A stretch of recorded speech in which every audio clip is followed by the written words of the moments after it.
The Nag Hammadi Library by James M. Robinson, General Editor, found in public domain, public access. No copyright infringement was intentional, and we bring this to all for educational purposes alone. For the first time in one volume, one of the most dramatic archaeological finds of the century, all the documents of the secret Gnostic writings of ancient Egypt unearthed at Nag Hammadi.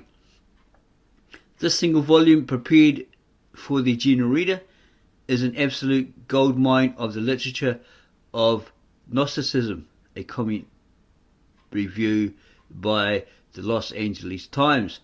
This fascinating collection will become as welcome an addition to the understanding of the formative years of the early Christian church as the books on the Dead Sea Scrolls, a comment review by Washington Star. And underneath this particular book, there is a comment here. Here, Nag Hammadi Library was discovered in 1945, buried in a large stone jar in the desert outside the modern Egyptian city of Nag Hammadi. It is a collection of religious and philosophic texts gathered and translated into Coptic by 4th century Gnostic Christians and translated into English by dozens of highly reputable experts. First published in 1978, this is the revised 1988 edition, supported by illuminating introductions to each document. The library itself is a diverse collection of texts that the Gnostics considered to be related to their heretical philosophy in some way. There are 45 separate titles, including a Coptic translation from the Greek of two well-known works, the Gospel of Thomas, attributed to Jesus, brother Judas, and Plato's Republic. The word gnosis is defined as the immediate knowledge of spiritual truth. This doomed radical sect believed in being here now, withdrawing from the contamination of society and materiality, and that heaven is an internal state, not some place above the clouds. That this collection has resurfaced at this historical juncture is more than likely no coincidence. P. Randall Cohen, that this text refers to the paperback edition, and this is what's contained within the book. A preface, table of tractates, textual signs, introduction, James M. Robinson, the prayer of the Apostle Paul, Dieter Müller, the Apocryphon of James, and so forth. Let's look into this book, shall we?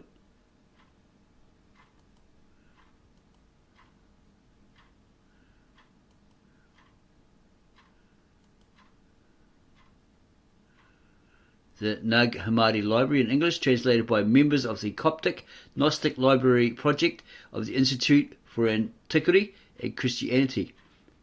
James M. Robinson, Director.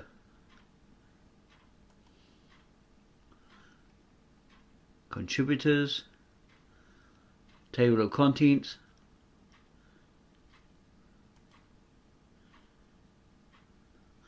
some quite famous, well-known names here. Elaine H. Pagels, Dieter Müller, and others. Contents continued. Preface. This volume has been a long time in coming, since the Nag Hammadi Library was discovered in December 1945 by Muhammad Ali al-Saman Muhammad Khalifa. The publication of the tractates has encountered a number of obstacles of a political and scholarly sort. As a result, though it has been some 32 years since their discovery, the Nag Hammadi tractates have not previously been available in their entirety in English translation, nor, for that matter, in any other modern language. Even the publication of the facsimile edition of the Nag Hammadi codices is a task only now reaching completion. With the completion of the facsimile edition and the appearance of the present volume, the Nag Hammadi Library is at last available to the reading public. The Nag Hammadi Library in English is only one facet of the work of the Coptic Gnostic Library Project of the Institute for Antiquity and Christianity, Claremont Graduate School, Claremont, California, USA. Since the project began in 1966, the goals and projected publications of the project have expanded considerably, so that at present 3 publishing ventures had been undertaken. In addition to the present one-volume edition, 2 series of volumes were at this time of this book being written, in the process of being published. The first is the aforementioned facsimile edition, published Leiden E.J. Brill, 1972 WF, under the auspices of the Department of Antiquities of the Arab Republic of Egypt, in conjunction with UNESCO. This set of 12 volumes contains photographic reproductions of the papyrus pages and leather covers, and is an invaluable tool for the scholarly study of the Nag Hammadi codices. The introductory volume, to be published last, would contain a history of the discovery and subsequent research, and a number of photographs of the persons, places, and artifacts connected with the Nag Hammadi Library, as well as corrections and additions to the facsimile edition.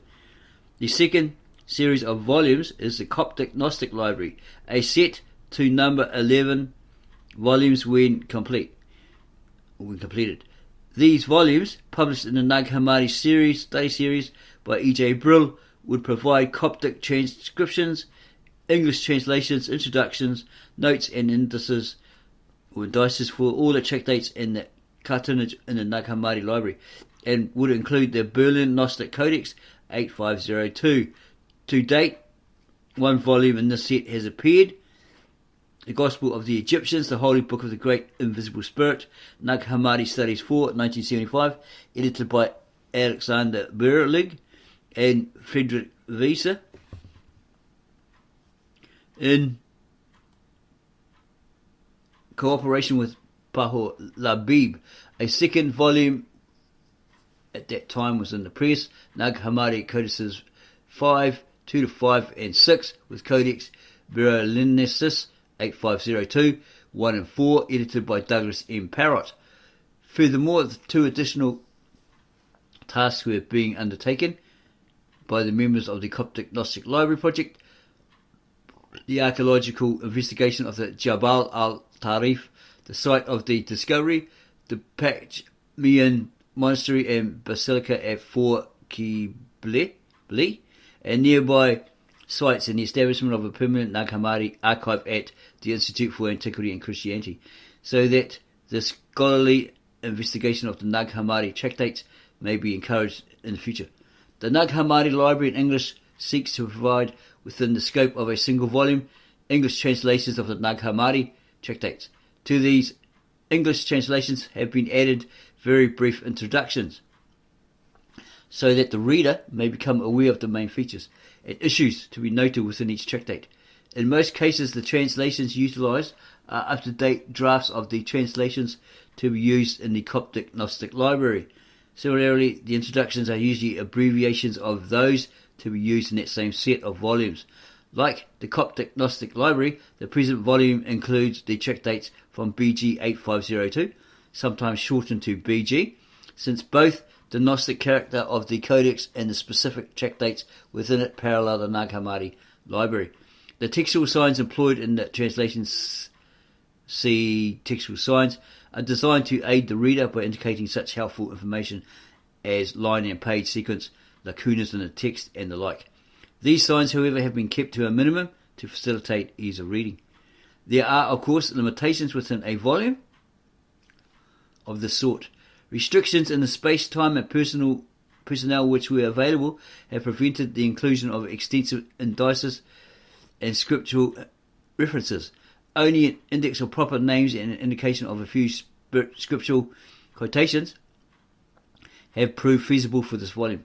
In addition, since the edition is confined to a single volume, the use of all the text of a tractate with parallel versions has been impossible.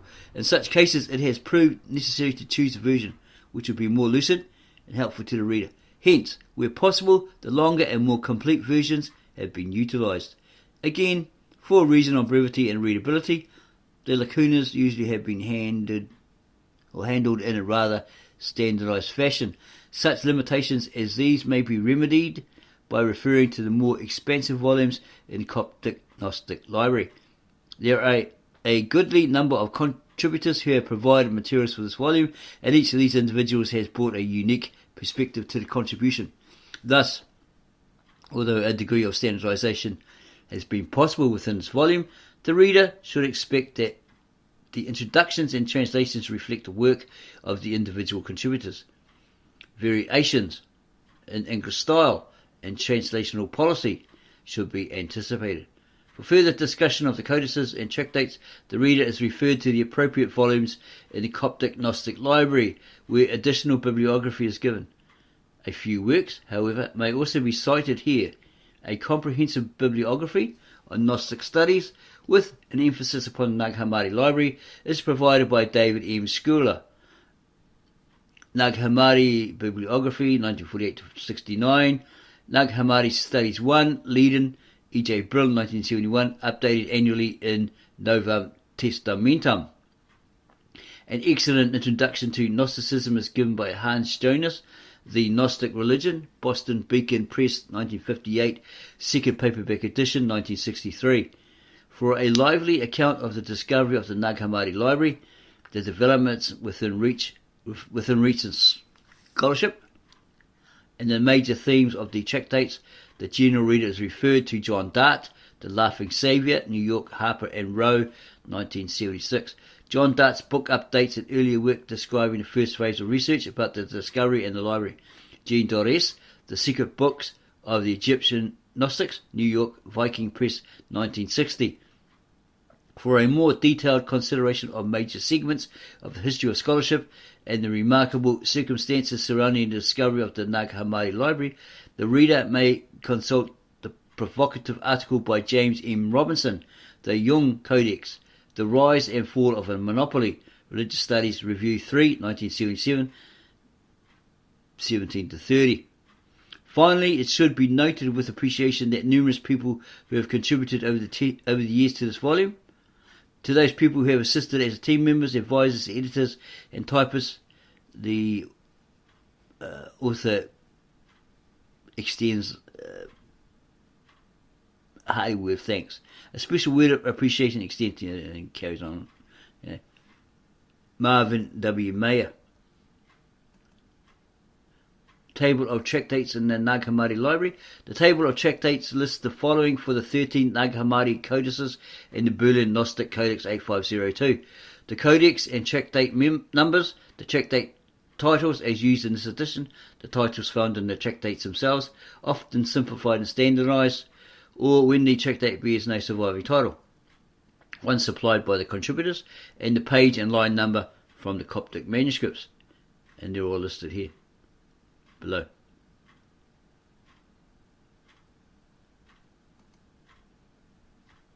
Continued.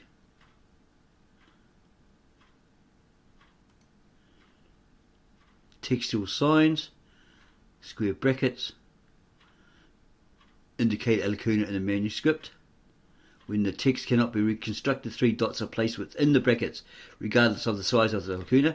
A 4th dot, if appropriate, may function as a period, and so forth.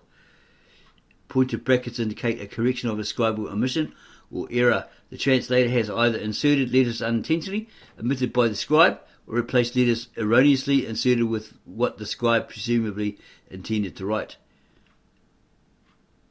Braces indicate superfluous letters or words added by the scribe. Parentheses indicate material supplied by the editor or translator. Although this material may not directly reflect the text being translated, it provides useful information for the reader. Introduction by James M. Robinson. 1. The stance of the text. The Nag Hammadi Library is a collection of religious texts that vary widely from each other as to when, where, and by whom they were written. Even the points of view diverge to such an extent that the texts are not to be thought of as coming from one group or movement. Yet, these diversified materials must have had something in common which caused them to be chosen by those who collected them. The collectors no doubt contributed to this unity by finding in the text hidden meanings not fully intended by the original authors. After all, one of them, the Gospel of Thomas, begins with a word to the wise. Whoever finds the interpretation of these sayings will not experience death. Thus the text can be read at 2 levels: what the original author may have intended to communicate, and what the text may subsequently have been taken to communicate. The focus that brought the collection together is an estrangement from the mass of humanity, an affinity to an ideal order that completely transcends life as we know it, and a lifestyle radically other than common practice. This lifestyle involved giving up all the goods that people usually desire and longing for an ultimate liberation. It is not an aggressive revolution that is intended, but rather a withdrawal from involvement in the contamination that destroys clarity of vision. As such, the focus of this library has much in common with primitive Christianity, with Eastern religions, and with holy men of all times, as well as with the more secular equivalents of today, such as the counterculture movements coming from the 1960s and so forth. This interest in the goods of a consumer society, withdrawn into communes of the like-minded away from the bustle and clutter of big city distraction, non-involvement in the compromises of the political process, sharing and in-groups knowledge both of the disaster course of the culture and of an ideal, radical alternative not commonly known. All this in modern garb is the real challenge rooted in such materials as the Nag Hammadi Library.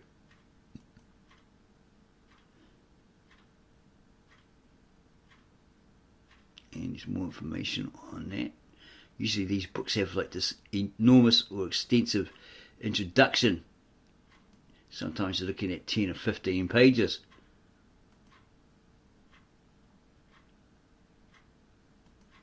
So it'll let you, if you we'll put a link underneath this, to have a look at it yourself in your own time and read that at your own pace.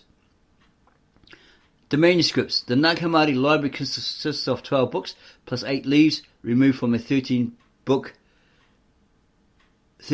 in late antiquity and tucked inside the front cover of the 6th. These 8 leaves comprise a completed text, an independent treatise taken out of a book of collected works. In fact, each of the books except the 10th consists of a collection of relatively brief works. Thus, there is a total of 52 tractates. Since a single book usually contains several tractates, one may suspect that, like the books of the Bible, the texts were composed with a small format in mind, but that a larger format had come into use by the time these extant copies were made. This can be explained in terms of the history of the manufacture of books. The roll was the usual form of a book up until the 1st century CE, Christian era, when it began to be replaced by a more economical format that permitted writing on both sides, namely the modern book with individual leaves. Technically speaking, a book in the form of a roll is a scroll or volume, from the Latin verb meaning to roll, but a book in the form of a modern book is a codex, plural, codices, the Latin word for a set of wooden wax tablets tied together as a scratch pad, which was the ancestor of the book with papyrus, parchment or paper leaves. Whereas literary works continued to be written in the more prestigious form of the scroll, Christians but not Jews soon came to prefer the more economical codex. The codex was also more practical than the scroll, as anyone who has worked with microfilm knows the inconvenience and wear and tear of unrolling and then re-rolling the scroll every time one wanted to resume reading or look up a reference led to the replacement of the scroll with the codex, just as today there is a trend away from microfilm and toward microfiche. In Egypt, the most common writing material was papyrus. The triangular stalk of the papyrus plant is filled with a fibrous pith that can be cut or peeled off in long thin strips. And we found, must have been about 3 or 4 months ago, that this papyrus in Egypt is the equivalent to the New Zealand indigenous Maori plant they use to make their hangi baskets, their flax baskets, etc. It's actually flax. So we may, as indigenous New Zealand Maori, may have actually come from there or been there in a certain era. According to George Massey in his book, The Book of Beginnings, Volume 2. He's got the Maori or Te Reo, the language in there, side by side, next to the Egyptian, ancient Egyptian, and he makes a comparison, because he actually came to New Zealand in 1800s or 1900s or something, and so forth. It's a good book to have a look at.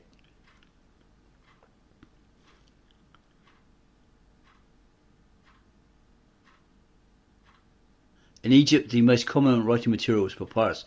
The triangular stalk of the papyrus plant is filled with a fibrous pith that can be cut or peeled, often long, thin strips. These strips are laid side by side, and then a second layer is placed at right angles on top. When this is pressed, dried, and polished, it becomes a flexible, smooth, and durable writing surface. Whereas these papyrus sheets were usually about 20 centimeters long, those used in the Nag Hammadi Library were often over a meter in length. Since this was a technological feat for that time, it indicates that the importance of the books for those who made them. A series of such papyrus writing surfaces was placed side by side so as to overlap a couple of centimeters where they were pasted together. The result was the papyrus roll, often about 3 meters long. Sheets ranging in breadth from 20 to 40 centimeters would be cut from such rolls from the right end of the roll to the left. Kind of like the writing, right? From the right to the left.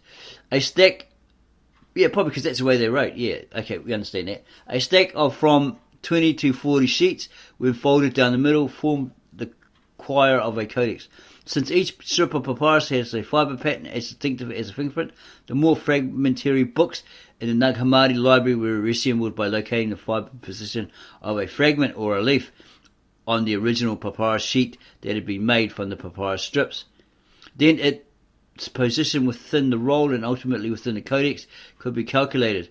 The fact that from 2 to 6 rolls were used to manufacture a single codex helps to explain the fact that a codex could contain more than one text which had originally been composed with the size of the roll in view. The Coptic Museum in Cairo, where the Nag Hammadi Library is kept, has assigned a number to each book.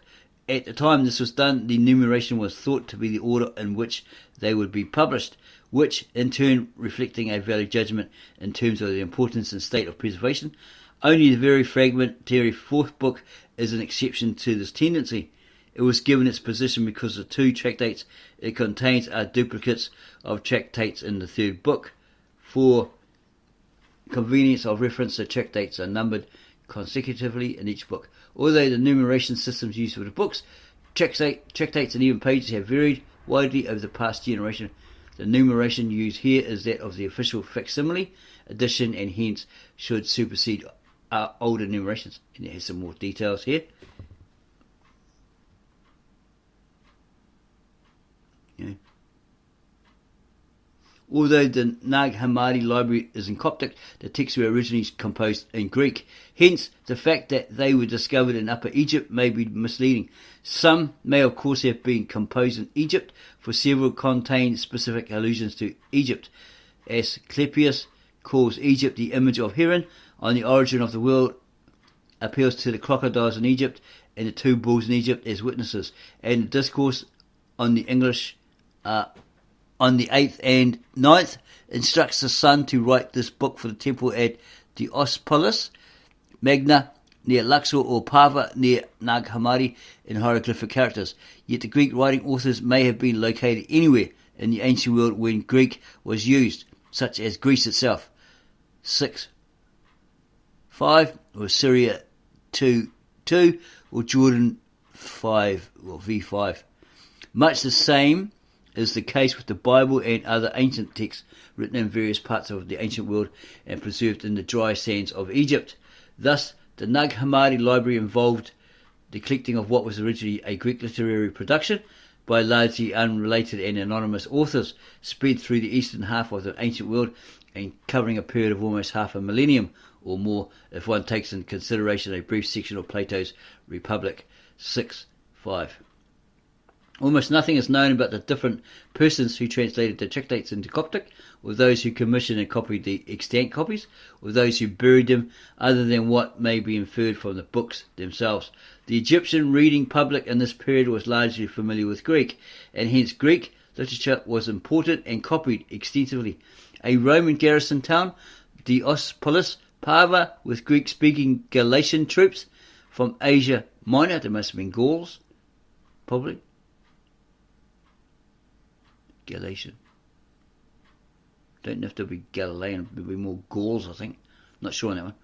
Was just across the Nile from the site where the Nag Hammadi Library was buried. A Greek inscription reading in behalf of the good fortune of Emperor Caesar Trajan Hadrian Augustus has been found at Chinoboskaya on the right bank of the Nile in sight of the place of the burial. So he went to Alexandria, Egypt, those areas there, and he basically shut it down so that only he could go there. It was like a hideaway for him, all this sort of stuff. If you wanted to go there, apparently, this is what we've found through personal research, you had to get his permission. It's like you could go there, rest up, lay back, do his thing. Nobody would bug him. It's time away from everything, right?